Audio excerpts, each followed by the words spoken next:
Hello mga bossing! Kung naghahanap kayo ng ultimate mountain adventure dito sa Vancouver Island, samahan nyo kami ngayong araw dahil i-explore natin kung anong meron dito. Tapos maglalagay tayo ng trivia at tips para sa inyo.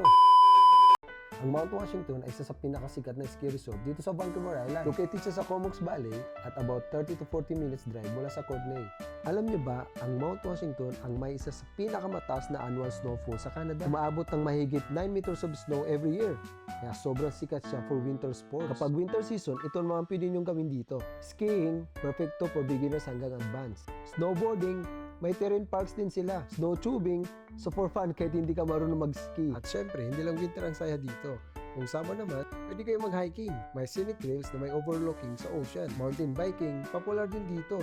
Mayroon ding wildflower viewing. Lalo na around July, sobrang ganda ng blooms. Sa clear days naman, makikita mo ang Strait Georgia. At minsan, pati mainland British Columbia. After activities naman, syempre gutom na. Pero don't worry, may cafe at restaurant dito sa resort. Kung saan pwede kayo mag-warm up at mag-relax. At syempre, perfect spot din para magpahinga at i-enjoy ang mountain views. Ops, tips muna tayo bago kayo pumunta dito. Una, check weather conditions. Mabilis kasi magbago ang panahon sa bundok. Pangalawa, pag-book online in advance, lalo na pag peak season. Pangatlo naman, layer your clothes. Sobrang importante ito, lalo na sa winter. So ayun mga bossing, sulit na sulit namin na experience dito sa Mount Washington. Ang totoo lang, kahit mapa-winter o summer man yan, talagang may adventure para sa lahat. Kaya mga bossing, kung nagustuhan yung vlog na to, please don't forget to like, comment, and follow nyo na rin yung page ko.